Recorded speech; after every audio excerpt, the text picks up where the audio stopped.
As a content creator, podcasting and video podcasting in particular is hands down the most effective use of my time. There's so many different things you can do with video first content that you just can't with really anything else. In this video, I'm going to talk through not just the why, but the how and specific tools that we use to repurpose all of our video podcast content into several different formats, putting it on multiple channels every week. Let's dive in.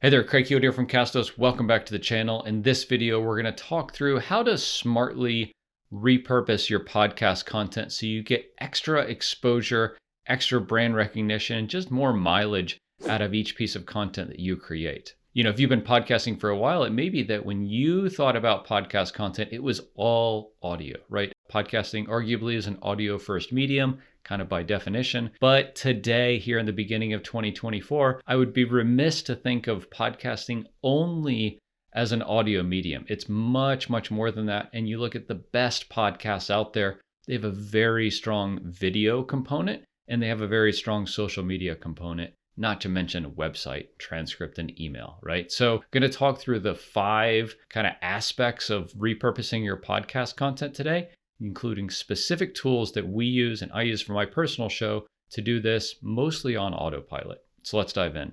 Okay, the first one is if you're starting with video content like this, I'm looking at the camera, talking into the microphone. The obvious one is creating video first content like this and putting it on YouTube.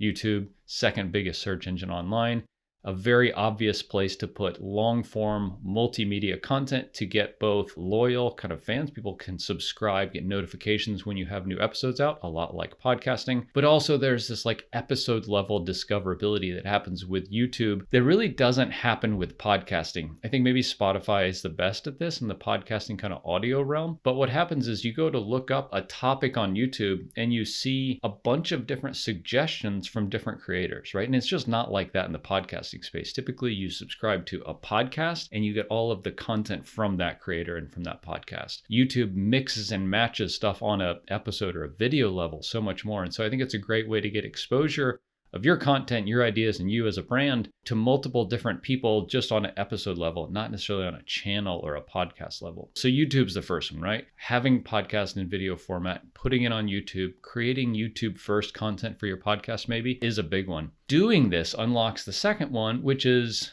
how most of us think about podcasting, which is audio, right? So if you've recorded video, hopefully you're recording high quality audio as well. You can take that audio, extract that out, and create an audio podcast. One of the important things to mention here is that the main chunk of the episode should be mostly the same, right? We might edit it with our Castos production service customers. We edit the audio and the video a little differently because you just can't edit video as tightly and remove the ums and the ahs and the misspeakings and bit because the video would be jumping around and have a bunch of cuts that just look weird. You want video to look a little more natural. Audio, you can polish it up in the post-production process. So that's kind of a difference in the production. But the big thing that we miss so often is we should have separate intros and outros and calls to action with our video content as our audio content. Think about the call to action you have for your audio podcast. Typically it's something like, hey, share this with someone who you think would enjoy it as well, or subscribe wherever you listen to podcasts, Apple Podcasts, Spotify, Amazon, whatever it is. If you say that in a YouTube video, you're just losing a huge opportunity to encourage YouTube viewers to take the next kind of smart call to action, which is like and subscribe, ring the bell, right? Those are the 3 things you hear every YouTube video say. And so as you're crafting the pieces around the main episode segment, have a different intro and outro, have different CTAs, and have different components around the main episode for an audio and video kind of part of your podcast. So we have video, we have audio. The next one is short video clips, right?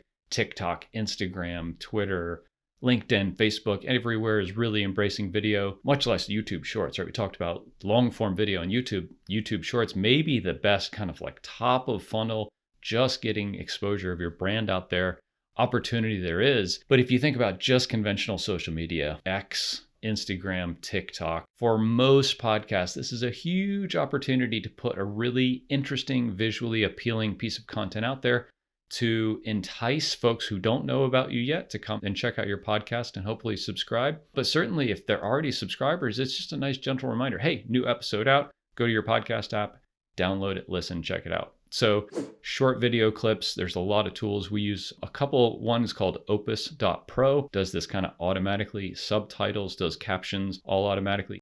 Cast Magic is another one. And then we use Podium as well for kind of repurposing some of our content. So check out those three. But however you do this, using AI and automated tools to do kind of a lot of the heavy lifting and get you kind of 90% to the finish line is a really great way to take the burden off of you of, oh man, I've kind of created this podcast episode. Maybe I edited it and the audio, and now I got to go do all this other stuff. I'm kind of telling you, you don't have to do all this other stuff. Automated tools and AI especially are doing a lot of this for you, and they're doing a really great job allowing you to create a lot of content pretty easily. Okay, next one is a little bit of a throwback, and we call them quote cards. So if you're doing an episode or you have a guest and they say something really interesting, take that little bit of text, put it into a template of an image, and now you have a multimedia asset that's not quite as interesting as something like a short video clip.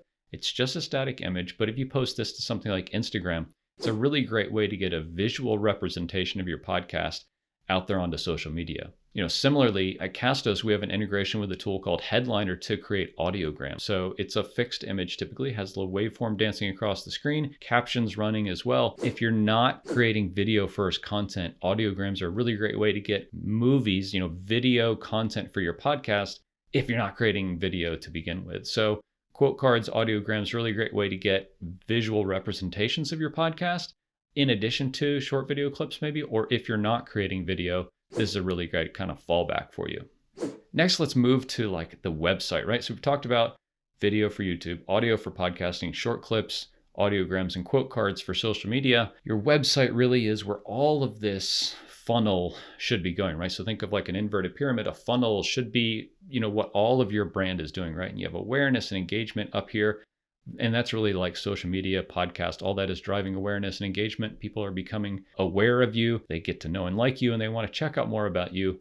And typically that next step has to happen somewhere off platform, off of Apple Podcasts, off of Spotify, off of YouTube, and you want them to come to your website to do something, right? Sign up for the email list, register for next week's webinar, trial out your SaaS product, check out your e-commerce store, whatever it is. You gotta have a website for your podcast. And whether that's the built-in podcast websites that we have at Castos, so every podcast on our platform has its own website, or you want to use something like WordPress and our Seriously Simple Podcasting plugin to customize everything there is about your website, giving some thought to the web presence, much less like SEO and discoverability in Google search, it is really, really important. So if you don't, or you're not utilizing a website for your podcast, I would strongly suggest like turning on your website if you're a Castos customer. If you're not, we'd love to have you. If you want to use something like WordPress, that's great.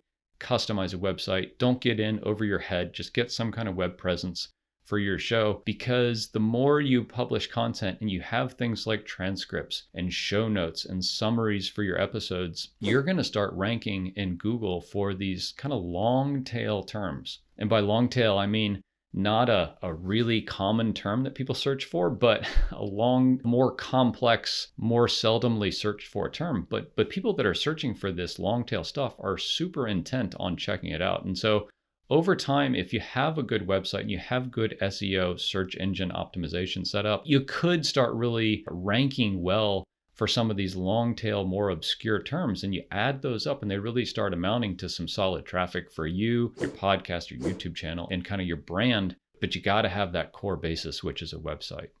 And the last one is a great way to engage with your existing audience is to send an email newsletter. So there's a bunch of different ways you can do this. Tools like Beehive or ConvertKit are great ways to send emails to folks. You can capture emails on your website and send emails to folks with, you can take the summary that you posted on your website as the blog post, copy that and put it into your email software and send an email out to your audience every time a new episode comes out. It's just a great way to say, hey, it's Tuesday morning, the podcast is out. In this episode, we talk about this, and then you link to it on your website, right? Because you want everyone to come to your website to take that next step and do the thing that you are encouraging them to do. So I hope this is helpful in talking through how we think about repurposing content, kind of where you need to start to repurpose down to other formats. So starting with video lets all of the rest of this happen. Mentioned some tools that we use to repurpose content. A lot of this completely on autopilot. At Castos, we have transcripts done for you entirely for free. So if you're looking to transcribe your podcast and you're not hosting on Castos already, we'd love to have you come over. We have automatic imports, makes it just a breeze to bring your podcast over to us. 14-day free trial. Would love for you to sign up and check it out.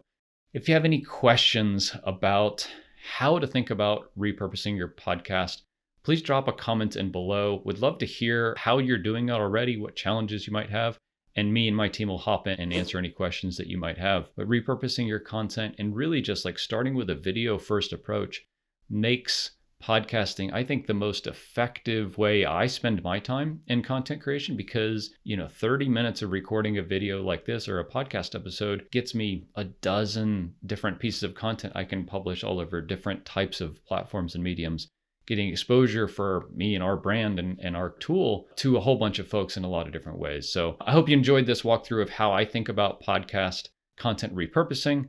If you have any questions, drop a comment in below. And if you're enjoying this, please like and subscribe. Ring the bell, sends great signals to YouTube and helps our content reach more folks and help them in their podcasting journey. We'll chat soon.